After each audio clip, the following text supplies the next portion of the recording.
Sobreviver a acidentes graves é algo um tanto quanto comum. Muitas pessoas já conseguiram escapar do corredor da morte, mesmo após passarem por situações delicadas e perigosas. Mas sobreviver a uma queda de avião de mais de 10 mil metros ou passar 3 dias sem água, comida ou qualquer tipo de suprimento é algo que praticamente ninguém conseguiria fazer. Eu sou Guilherme Capellini e hoje eu irei te mostrar algumas pessoas que conseguiram sobreviver a situações extremas.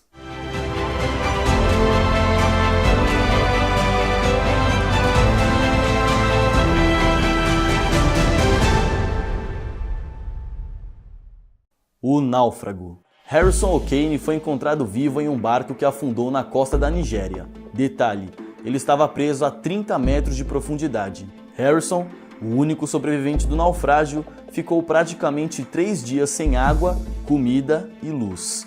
Ele trabalhava em um rebocador que levava 12 homens a uma plataforma de petróleo que ficava próxima da cidade de Warri, na Nigéria. Segundo ele, na madrugada de 29 de maio, fortes ondas fizeram com que a embarcação em que ele estava fosse afundada, estando aproximadamente 30 quilômetros da costa. Harrison acabou sendo arrastado até um banheiro que tinha pouco mais de 1 metro quadrado. Nesse banheiro havia um bolsão de ar, e foi esse bolsão de ar que salvou a sua vida. O nigeriano diz ter usado alguns pedaços de forro da parede para poder boiar. Dessa maneira, ele não ficou imerso o tempo todo na água extremamente gelada.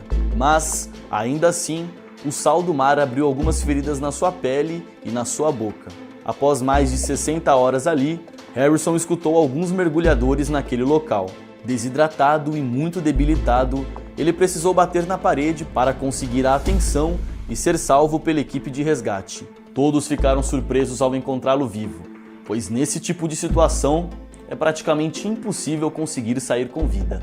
Sobrevivente à queda livre. No dia 26 de janeiro de 1972, a comissária sérvia Vesna Vulović estava trabalhando a bordo pela companhia Yugoslavia Airlines, quando seu avião explodiu sobre a República Tcheca. A explosão teria sido causada por uma bomba que havia sido plantada a bordo por nacionalistas da Croácia, durante a escala em Copenhague, na Dinamarca. A aeromoça foi a única sobrevivente entre os 28 passageiros e tripulantes, sobrevivendo a uma queda de mais de 10 mil metros. Após a explosão, ela se manteve presa no seu assento na cauda do avião, que estava ligado aos banheiros.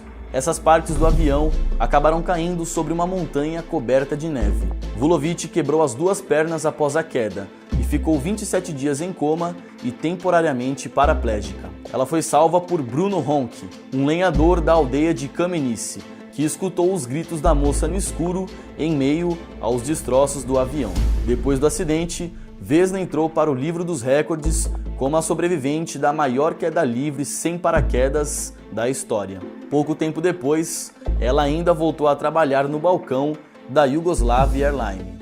A tempestade de areia. Em 1984, o ex-atleta olímpico Mauro Prosperi foi um dos 80 participantes da Maratona das Areias, uma corrida longa de 6 dias e de quase 250 quilômetros pelo deserto do Saara. A prova era tão difícil e perigosa que todos os maratonistas foram obrigados a responder um formulário falando se gostariam ou não de serem enterrados caso morressem. Durante a corrida, o italiano estava em 4º lugar quando chegou em Marrocos. E então, de repente, surgiu uma forte tempestade de areia que durou cerca de 8 horas sem parar. Mauro, que nessa altura estava sozinho, teve que sobreviver nos próximos 10 dias, usando apenas uma faca, uma bússola, um saco de dormir e um pouco de comida que havia na sua mochila. Durante esse período, ele guardou sua urina numa garrafa vazia para ter o que beber, além de também ter que urinar sobre os alimentos para poder hidratá-los. Dias se passaram e o maratonista acabou achando um marabou, que seria uma construção usada pelos nômades beduínos, e ficou abrigado por lá durante 3 dias. Em seguida, ele conta que encontrou uma colônia de morcegos e acabou tendo que beber o sangue dos morcegos para conseguir sobreviver. Vendo que não seria resgatado, Prosperi entrou em desespero e decidiu que iria se matar, mas felizmente sua tentativa de suicídio falhou. Mauro diz ter enxergado isso como um sinal e então ele continuou tentando ser resgatado. Ele ainda se alimentou de cobras, lagartos e pequenas plantas. No 8º dia, ele encontrou um oásis e no dia seguinte encontrou um grupo de mulheres que o ajudaram a chamar a polícia. Segundo os policiais, ele estava na Argélia e havia se desviado da rota e caminhado por 219 quilômetros. O italiano, felizmente, foi salvo e após 4 anos, ele retornou à prova que quase tirou a sua vida e venceu ela. O homem de meia cabeça. Aos 14 anos de idade, Carlos Ralph Rodrigues sofreu um grave acidente de carro e teve a sua cabeça atingida por um poste, após ser arremessado para fora do veículo. Carlos sofreu traumatismo craniano após o acidente. Já no hospital, os médicos tiveram que cortar grandes quantidades de massa cefálica e de osso para que ele pudesse sobreviver. Sua aparência nada comum é capaz de assustar qualquer pessoa, já que ele possui apenas um pedaço da sua cabeça. No dia do acidente, Carlos tinha usado drogas e bebido muito com seus amigos, além de que o carro em que eles estavam tinha acabado de ser roubado.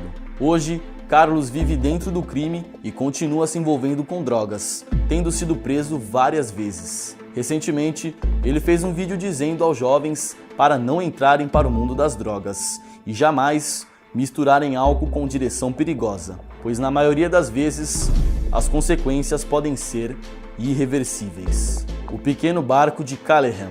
Callahan construiu um pequeno barco para participar de uma competição de barcos que partiria da Inglaterra com destino à ilha caribenha de Antígua. O início, porém, não pareceu muito bom, já que depois de uma tempestade, muitos barcos foram obrigados a parar na Espanha para passarem por alguns reparos. Após retomar o percurso, durante uma noite em que o mar estava muito agitado, Callahan foi surpreendido com um choque em sua embarcação e percebeu então que o seu barco iria afundar em poucos minutos. Em um bote salva-vidas de 2 metros de diâmetro, ele conseguiu armazenar tudo o que achou que poderia ser útil, como estojo de primeiros socorros, um colchão, fios, facas e sinalizadores. Logo em seguida, o seu barco afundou e ele acabou ficando preso dentro desse pequeno bote. Entre o 4º e 5º dia da sua jornada, ele avistou um navio no horizonte e então disparou vários sinalizadores para o céu na esperança de ser notado. Porém, a embarcação não o avistou e ele continuou sozinho em pleno oceano. 40 dias depois, o seu corpo já estava praticamente acabado, estando cheio de ferimentos causados pela água salgada e pelo sol. Os navios passavam por ele, mas não conseguiam avistá-lo, e foi então que ele começou a ter ideias para se suicidar e acabar de vez com o seu sofrimento.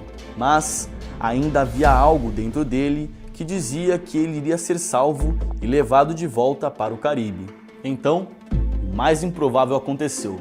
Após mais de 76 dias, Callahan foi encontrado por alguns pescadores na ilha de Guadalupe, no Caribe. Então, finalmente ele foi salvo. Essas pessoas, felizmente, tiveram sorte de sobreviverem, mas nesse tipo de situação é muito, mas muito raro conseguir sair com vida. Tomara que nenhum de nós tenha que passar por isso algum dia. Espero que vocês tenham gostado do vídeo de hoje. Muito obrigado por ter nos assistido, um forte abraço e até a próxima.